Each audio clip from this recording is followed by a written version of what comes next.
Hey everyone, I'm ASVP, and we have The Last Dance, episode 5 and 6. And starting it off, we have the All-Star Game, the 1998 All-Star Game, Jordan's last All-Star Game, but Kobe's first All-Star Game. And it was pretty hectic. It was pretty cool to see. It's pretty cool to see, behind the scenes, how Jordan was telling his teammates if they won the ball, they better rebound for it. It just shows how competitive he is, how much he wants to be the show, which is crazy. Kobe talks about how, without Jordan giving him great advice for his career, he said he wouldn't have had 5 championships in his repertoire, which I reckon is pretty cool, just to see how much Jordan had an influence on Kobe, and how Kobe just wanted to be better than him and all that, which is pretty cool to see. And it's pretty cool to see that Kobe, he admits the truth. He's like, without Jordan, there wouldn't be him. And also that year, Jordan wins the MVP at the All-Star Game. Now, we go right back to the 1984 start of the season, where Jordan has his shoe deals. And Jordan was saying, he's like, I wouldn't have got this shoe deal if I was averaging 2 points a game, 1 rebound. He goes, I wouldn't have. No one would get a shoe deal. He goes, it's because he played at that such higher level. He's the one playing at that high level. Doesn't matter what shoes he has. That's why they signed him up. And he actually wanted to go with Adidas, because everyone was wearing Converse. You had the commercials with Larry Bird, Magic, Isaiah, and all that. They were just how they were talking about the Converse, how they're the best. And Jordan wore Adidas, and but the thing is, Jordan's agent didn't want to go with Adidas. He wanted to go with someone new, like Nike, who isn't really into the basketball business type of shoes and all that. So he wanted to go with a deal with Nike. And Jordan really didn't like that, because he didn't like Nike. However, Nike gave Jordan a really big, deal. And also they gave him the nickname Air Jordan. And Jordan was like, he couldn't refuse that. He couldn't refuse that. And, you see the first shoe that he gets. And then we go back to the 1998 timeline, where he's in, Madison Square Garden. And he's wearing the first ever shoes from 1984 that he played at the Garden, now in 1998, which I reckon that was a pretty cool, link up. It was a pretty cool link up between how, they showed, the 1984 shoes, 1998, and it gave a little bit of backstory why he wore those shoes. I reckon it was pretty cool. Then we go back to the 1992 season, and I was saying, at the start, how Jordan wanted to go for his second title in a repeat and all that, and the Bulls felt really confident. And we go to the NBA Finals, and it's the Bulls taking on the Blazers. And the first game, you see Jordan hitting three pointers in his first game. He hit 6 of them for Bulls to win. And he kept looking at Magic on the commentator booth, and he kept giving him the shrug, no one can stop me. And they actually go on and they beat the Blazers that season. It was pretty easy season and series, to be honest, for the Bulls and Jordan. But yeah, it was pretty cool to see. And then we had, after that, the 1992 Olympics, and Isaiah doesn't make the team. And you can see Jordan being like, he doesn't deserve to be in the team. He goes, they had all these great players. If Isaiah came in, would he make a real big difference? He was like, maybe, but he wasn't needed. And then he went to say, he's like, for him, the best point guard ever is Magic. And he goes, then it's Isaiah Thomas. He goes, he's got nothing against Isaiah when it comes to playing and all that. He just doesn't like him. And after that, we see a few snippets, and we see how Jordan's USA team versus Magic's USA team, and you can just see how they were just talking crap and just giving it to each other during the game. And then towards the end, Magic goes, Jordan, you're eight down, you ain't gonna beat us and all that.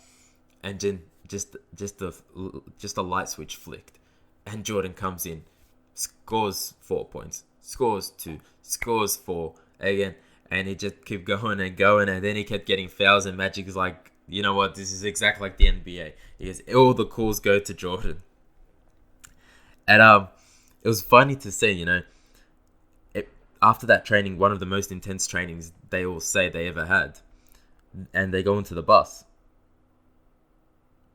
And, no one's saying anything until Magic goes, how he makes a little joke about Jordan, how, everything goes Jordan's way. And everyone started laughing and all that, which is good to see. It's good to see how they were all bonding and all that. And, in 1992, they probably had the best dream team ever. That's probably the best ever dream team ever, to be honest. You had Barkley, Magic, Larry, Jordan. It was just all these greats all in one team.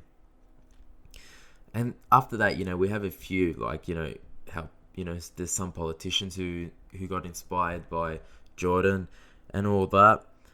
And then they brought up Sam Smith's book, which is pretty controversial because of all the stuff he was saying backstage.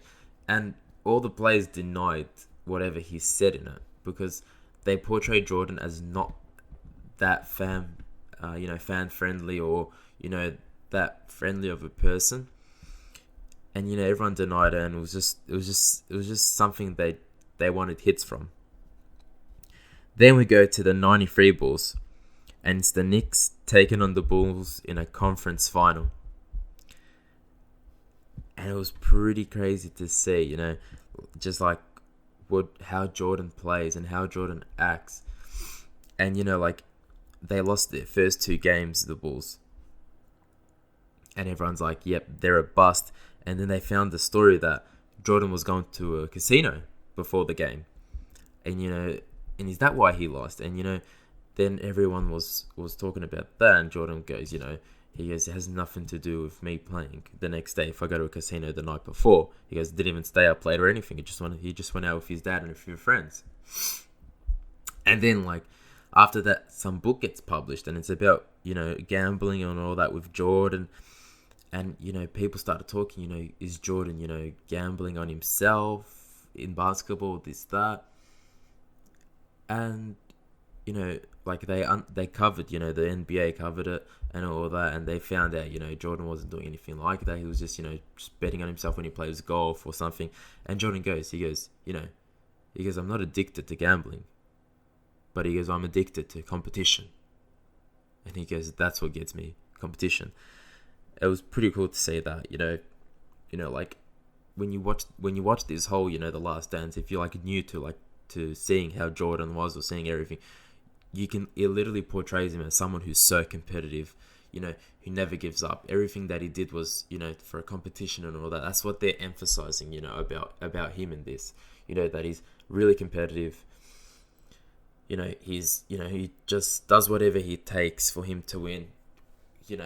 Outstanding player. And which it is Jordan, but also you gotta remember Jordan's a very, friendly, he's a nice person behind the stage, because back then as well, they didn't really have that much coverage, like no social media and none of that stuff. So you can't really see Jordan, at his best behind the scenes. So that's why this also series is, made just to show how great he was and all that. And after all that, stuff about the gambling, all that, Jordan comes back and he responds on the court. And, they come back and they beat the Knicks. And they beat them bad, Jordan has 50-point games, 40-point games. He said no. He goes, he's going to prove on the court, that all this hoax about gambling, all this crap, it means nothing for Jordan's game. Then we had the 93 finals. Bulls taking on the Suns. That was a massive season for the Suns. They had the best record in the league. Charles Barkley won the MVP where Jordan thinks he should have won the MVP. And if you actually look at the stats and all that, you'd probably think Jordan is the better candidate, but that's what they picked. And then we see like their little rally between the series. We see how Phoenix lose their two games, and then the Bulls already parading and all that, and then Charles didn't want to let him lose that game, and then he comes back, they win that game. He goes, not today. He goes, not today for parading. You guys can do that another time. And then then you just see how Jordan just comes again, relentlessly just beats Barkley and his Phoenix team, which was a great Phoenix team. And Barkley even says, he goes, at that moment he thought he was the best player in the world. He goes, there was only one person better than him, and he goes, that was Michael Jordan. And he goes, he has no shame losing to Michael Jordan in the finals. He goes, if there's one thing, he goes, yeah, Michael Jordan, there's no shame to lose to him. There's no shame to lose to the best ever. And if you actually see Barkley, you see him talk about it, he still puts Jordan as number one. He still puts himself in the top 4 category. Still puts Hakeem up there. And he still puts LeBron not even in the top 5. Last time he had a list like this, he put him 7th, which is pretty crazy to think, But that's how Barkley, views it. That's his opinion, and that's the free Pete right there. So now we see, end of episode 6, we see, how Jordan won his 3 titles. How at the start, against the Pistons, it was really hard.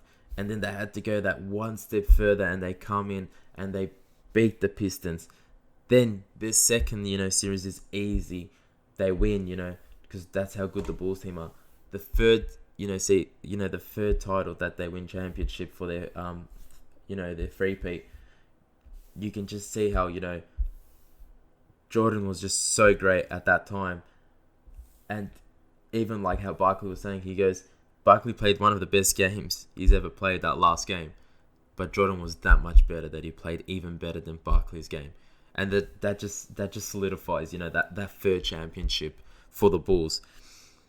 Just how great they were. And like, ignatic, and all that. And, that's a wrap up of that. Now we get to see what's happening after this three-peat. What's going to happen to Jordan? Is he going to come back and play, in the 98 season? How is his other championships going to go? Thank you for listening. Please subscribe to my channel. Like the video. I'll hear from you guys soon. Take care.